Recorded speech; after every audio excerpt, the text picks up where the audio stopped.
Well, I'm slowly running out of heat here. And it's just another day in the garage. But what I've done here is yesterday, to hold these jugs on, while I measured the top dead center of those, I was using these plastic tubes. I slide them over these, put a nut at the top, and well, that's what I was doing. But now what I have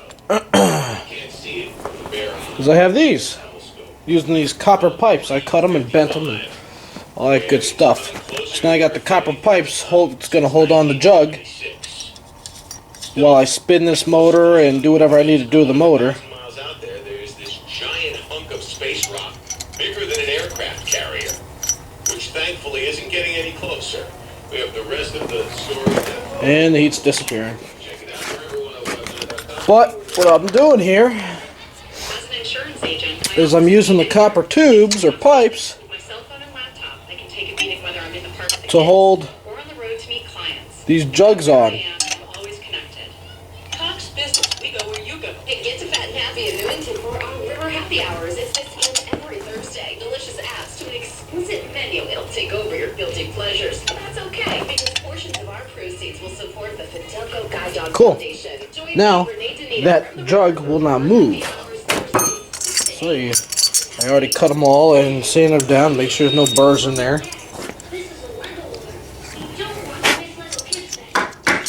Because you don't want any burrs on these things when you're going over top of the motor. The Lego Kids Fest returns to the Connecticut Convention Center December 2nd through 4th. For details, Oh, and that's it. That's it for the heat. Heat's done. That's Lego Kids Fest. I got that one jug over there drying from the paint, and then I'll measure for the piston ring end gap. Let's see. Put that back where that goes. Put that over there. Don't need this anymore. Junk one. Hope it'll stay warm enough in here.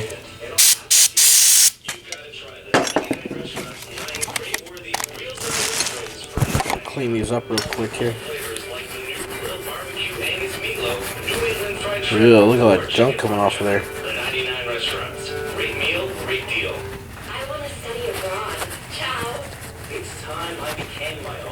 Yep, clean them up. No more heat. Heat is gone. My buddy used most of it for the bad stone that we had.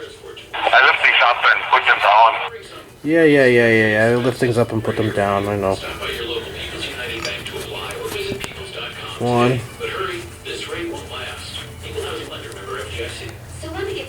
Two. I gotta get some new nuts for these things. Well, maybe I won't have to, but I probably will. Get some stainless steel ones just in case. It's been a rough couple days here. I've had these stupid dreams about my ex. Well, they're not stupid dreams. I don't know. No idea what the hell they mean.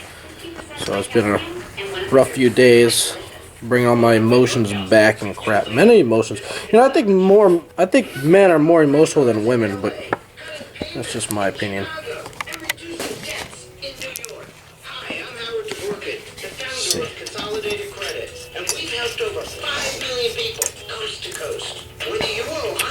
Yep, so I've been having these dreams, and not good dreams. Well, they're good if I want to be reminded of my ex, which I'm not sure right now if I want to be. I'm trying to move on with my life, and it's kind of hard when you've been with somebody, the old Miss NC, for, 5 years, and you still care about her with your heart and shit. Trying to move on, and it's kind of hard. We'll see if these move at all when I'm moving the pistons.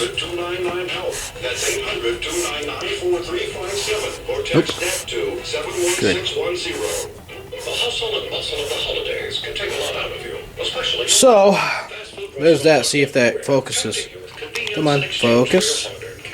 There we go. So that's it. I'm going to do the one more piston and start putting this puppy together. It's starting to come together, huh? hopefully have this thing sealed up before the weekend. It'll be great. Alright, well, I'm gonna get to work with no more heat. Heat's gone. I gotta get that other jug over here and measure for some rings. I'll take a video in a little bit and show you how to measure for some rings. See ya. Alright, well, let me show you how this works. You got 3 rings that go on this piston. 3. Oil ring set. 2 compression rings. Now these are chrome mollies, which means on the outside of one you have a chrome surface, as you can see. On the other surface, there's nothing. The one with the chrome surface, this one, goes on the top of the piston. This one goes on the second to last, and the oil rings, well, you guys know where they are. Anyways, to measure ring gap, end gap, there's a measurement in here. Compression ring gap, let's see, between 13 and 25 thousandths. The oil ring gap is between 15 and 55 thousandths. I've already measured them all up, but I'll show you how it is. This is the oil ring I got in here right now. I leveled it off with the piston, make sure it's all flat. So if you take the oil ring gap, let's see, that's 40. See, that's 40 thousandths and it won't even fit in. Well, it does, just very hard. So that's I've already done both oil rings. Now this is one of the compression rings. It's kind of hard to do with. Now see that little dot right there? See how I put a light on here.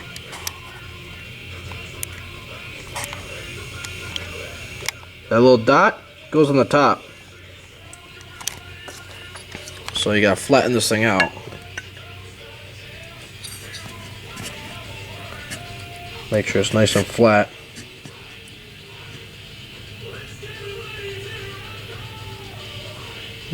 Should be pretty level right there. So this is a compression ring. Can't be bigger than 25 thousandths.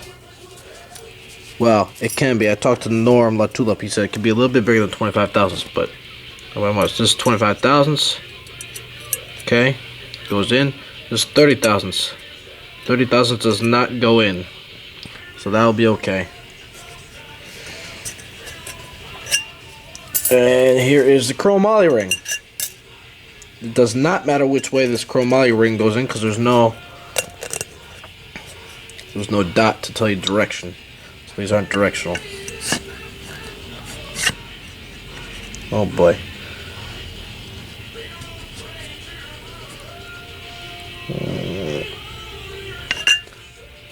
Okay.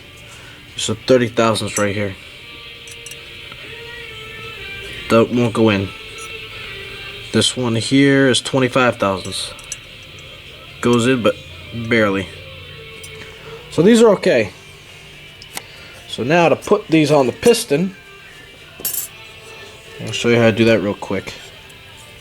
Yeah, you got a tool that you're going to need, the piston ring expander. Ta-da! I just happen to have one. Let me see if I can set this camera up in a way where you guys can see what I'm doing.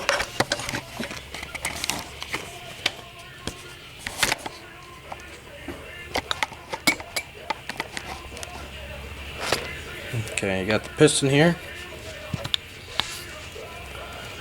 You take a chrome moly ring first. And you're going to want to put some oil on this piston. So you take some motor oil, which I got plenty of that, that's not a problem. And you put it on the piston ring grooves and let it just sit there, and if I can pour some out of here.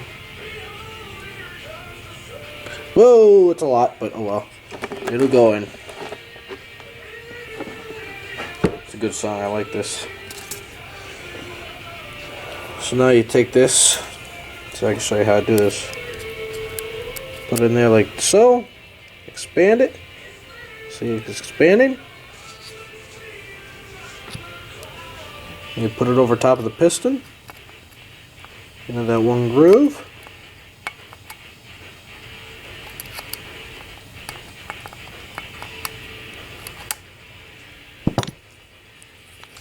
You spin it in there, get the oil all lubed up in there. Make sure it's not binding. Then you take the second one. Now don't forget what I said about that little dot right there. It's got to be facing up. So you put it in there. Expand it. Forgot to tell you guys, probably a better idea to put that one compression ring on there first. Dum diddy dum dum. That's some Corvair wild language.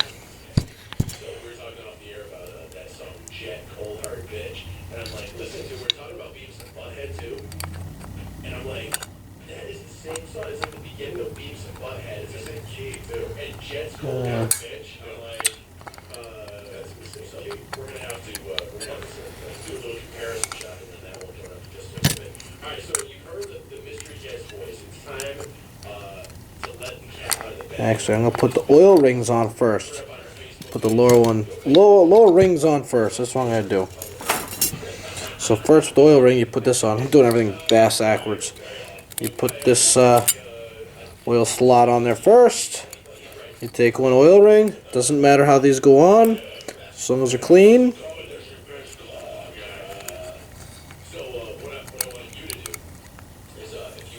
Like so. And then the next one.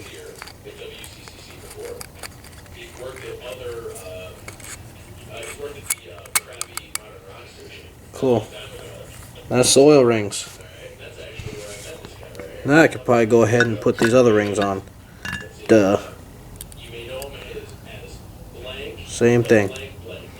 Put on the ring expander. Slide over top of the piston. Get in the groove. And then the same thing with this next one here. Make sure that's facing the right direction, which it is. All oiled up and lubed up. You want everything on this engine to be nice and lubed up. That's what she said to the sailor. Cool. Those are all lubed up and ready to go.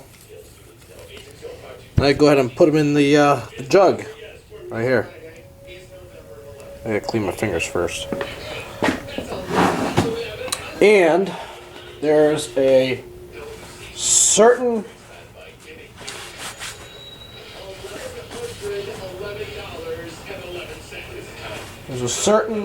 way these rings have to be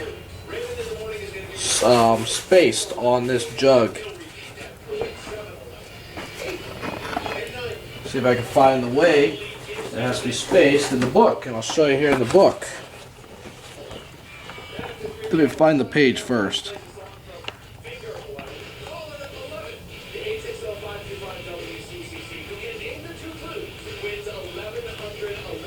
Almost there, guys. Be patient with me.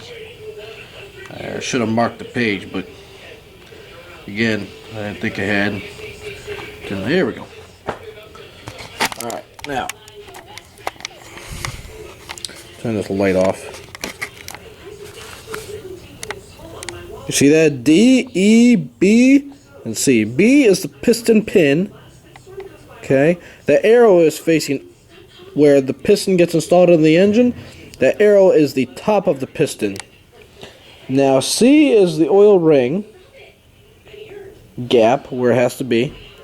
D is top oil ring, aka top compression ring. And E is bottom oil / second compression ring. So that's the way they got to be spaced out. And then you go ahead and put the ring compressor on there. Put them in the barrel. So I'm gonna do that now, and actually I'll probably do that right now, real quick. The way this is gonna be, this jug goes on like this. See those two dots? Slides on like that. So the top of the piston, they're marked front. So The side facing me is going to be the top of the piston. Top. So when these go in, that's the front of the vehicle. Okay, that's the front. Let's get the light on. Front. I don't know if you can see that down there. Front. There. Front. Front. So that's how it goes in. So it goes in just like this. Okay. So the front of the car is near me. Top of the piston is also near me as well.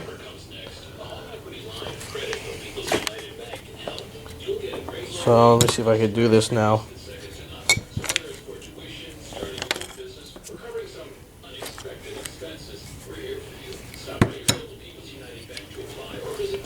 Top of the piston's towards me. Top of the piston's up. And you just gotta make sure you put your gaps at the correct location. The top ring gap has to be around 10 o'clock. Second compression ring gap's probably be around 2 o'clock. And the oil ring has to be at the bottom of the piston. You gotta make sure you line it all up. Alrighty, well, that's your tutorial on piston rings.